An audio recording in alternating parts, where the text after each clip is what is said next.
Sir जर्नैलों की सियासत ये किताब लिखी तो सर कोई ऐसा जर्नैल जो आपको लगा कि यार ये बड़ा ब्लंट है। सारे किसी न किसी मार्शल लॉ से मुतल्लिक थे, लेकिन किसी एक ने भी ये नहीं कहा कि हमारा मार्शल लॉ दुरुस्त था।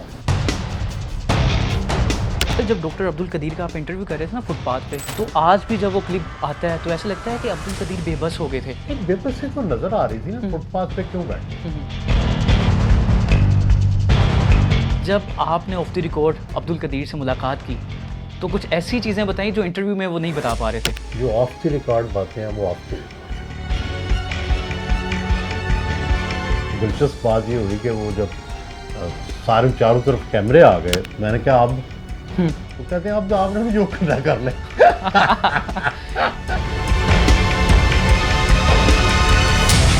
किसी वजह से डॉक्टर कदीर खान की वजह से पाकिस्तान ट्रबल में जाता। तो ये खतरा था।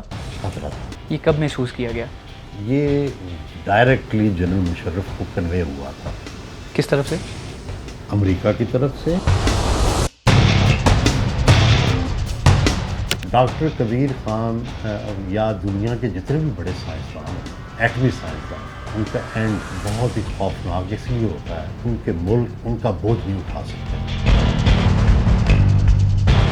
डॉक्टर साहब जब इस दुनिया से गए, वज़ीर आज़म थे जनाब इमरान खान साहब, तो सर जब जनाजे का वक्त आया तो वो जनाजा नहीं पढ़ सके।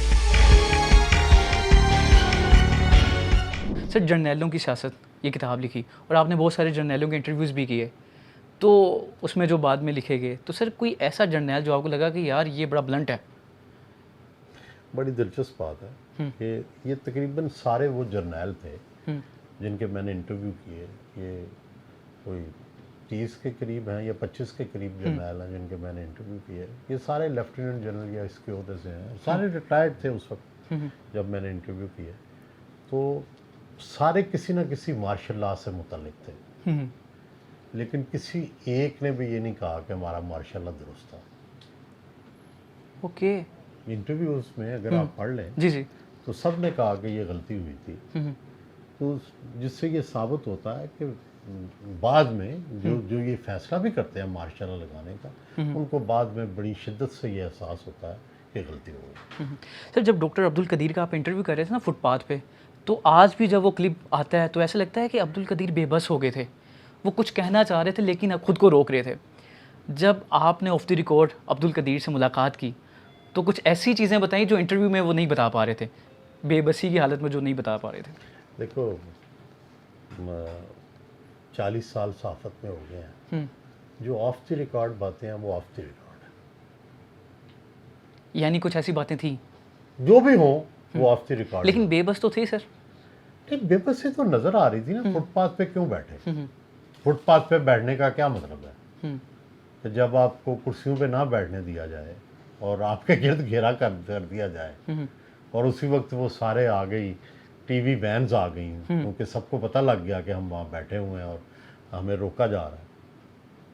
तो फिर जो था दिलचस्प बात ये हुई कि वो जब सारे चारों तरफ कैमरे आ गए तो वो जो लोग निगरानी कर रहे थे और उन्होंने जो घेरा कर रहा था, मैंने कहा अब वो कहते हैं अब तो आपने भी जो करना कर ले। तो सर क्योंकि वो हर तरफ तो हो रहा था सब कुछ। बेबसी की वजह कौन? नहीं देखो, अब जो है ना, बाज़ औक़ात बहुत सारी रीज़न्स होती हैं, किसी को ब्लेम करना भी मुश्किल होता है। अब ये डॉक्टर ए.क्यू. खान का केस भी ऐसा ही है कि डॉक्टर ए.क्यू. खान हमारे लिए हीरो हैं, पूरी कौम के लिए। पाकिस्तान पे उनका बहुत बड़ा एहसान है। लेकिन अगर किसी वजह से डॉक्टर कदीर खान की वजह से पाकिस्तान ट्रबल में जाता, और ये खतरा था। खतरा था। ये कब महसूस किया गया? ये डायरेक्टली जनरल मुशर्रफ को कन्वे हुआ था। किस तरफ से? अमेरिका की तरफ से, एटमी जो दुनिया की ताकतों की तरफ से। तो उस वक़्त ज़ाहिर है बेहतरीन और रास्ते मौजूद थे कि भाई जिस तरह से किया गया उससे बेहतर रास्ते मौजूद थे। लेकिन डॉक्टर कदीर खान या दुनिया के जितने भी बड़े साइंसदान हैं ना, एटमी साइंसदान, उनकी तकदीर जो है, उनका एंड बहुत ही खौफनाक इसलिए होता है कि उनके मुल्क उनका बोझ नहीं उठा सकते। आपने बोझ का लफ्ज़ इस्तेमाल किया, लेकिन बेशतर जो पाकिस्तानी हैं वो कहते हैं कि हमने इनके साथ अच्छा नहीं किया, दुरुस्त है, ये सही कहते हैं। हम हक नहीं अदा कर सके तो ये डॉक्टर सही अब्दुल है, कदीर का। ये सही है, लेकिन उस वक़्त की रियासत उनका बोझ नहीं उठा सकती थी। उस वक़्त आपकी रियासत अमेरिका की इत्तेहादी बनी हुई थी, अमेरिका का दबाव था। डॉक्टर साहब ईरान भी गए, उनका न्यूक्लियर भी बनाना चाह रहे थे, कुछ ऐसा था? देखो इल्ज़ामात थे ना, ये आप सारे अखबारों में आप आर्काइव देख लें कि भाई डॉक्टर साहब यहाँ से ये बाद में एतराफ़ भी हो गया कि हम पाकिस्तान से लेके आए हैं, लीबिया और ईरान दोनों में। तो सर डॉक्टर साहब जब इस दुनिया से गए, वज़ीर आज़म थे जनाब इमरान खान साहब, जो कि उम्मत मुसलमान के लीडर हैं, तो सर जब जनाजे का वक्त आया तो वो जनाजा नहीं पढ़ सके, तो सर वो डॉक्टर अब्दुल कदीर की जो आखिरी रसूमात है उसमें तो वो जा सकते थे, वजह क्या बनी?